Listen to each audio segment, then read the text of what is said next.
खेल हो गईल, कवन खेल हो गईल। डबल ड्यूटी वाला खेली कैसे खेल, दादा रे माथा फेल हो गईल। लागे जाता में पिसा जाई बकेल, दादा रे माथा फेल हो गईल। आज हमारे राजा लड़ाला नजरिया, आके समझा तू दिल के भीतरिया।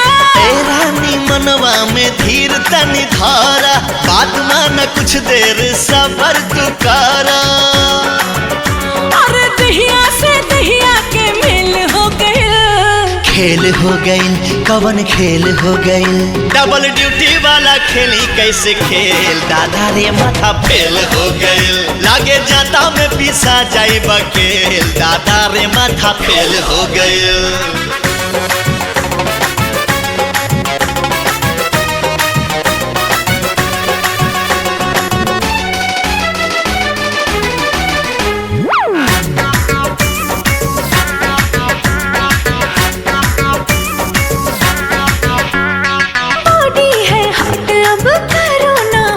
जी इंजन मोहब्बत का करो इसे काट जी।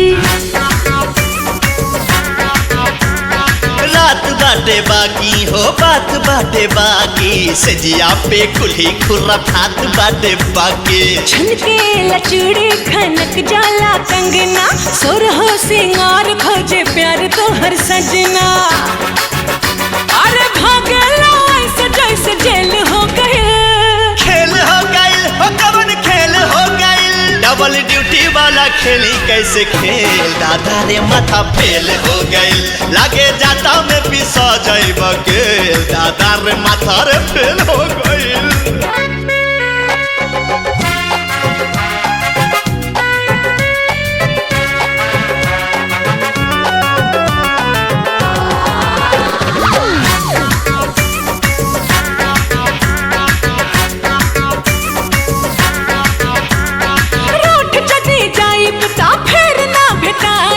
कितनो बोलई बाना बहिया में आईब।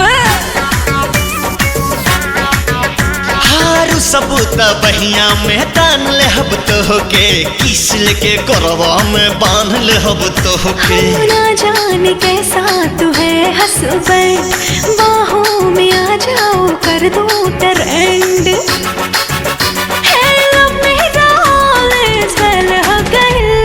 खेल हो गईल, कवन खेल हो गईल। डबल ड्यूटी वाला खेली कैसे खेल, दादा रे माथा फेल हो गईल। लागे जाता में पिसा जाई बकेल, दादा रे माथा फेल हो गईल।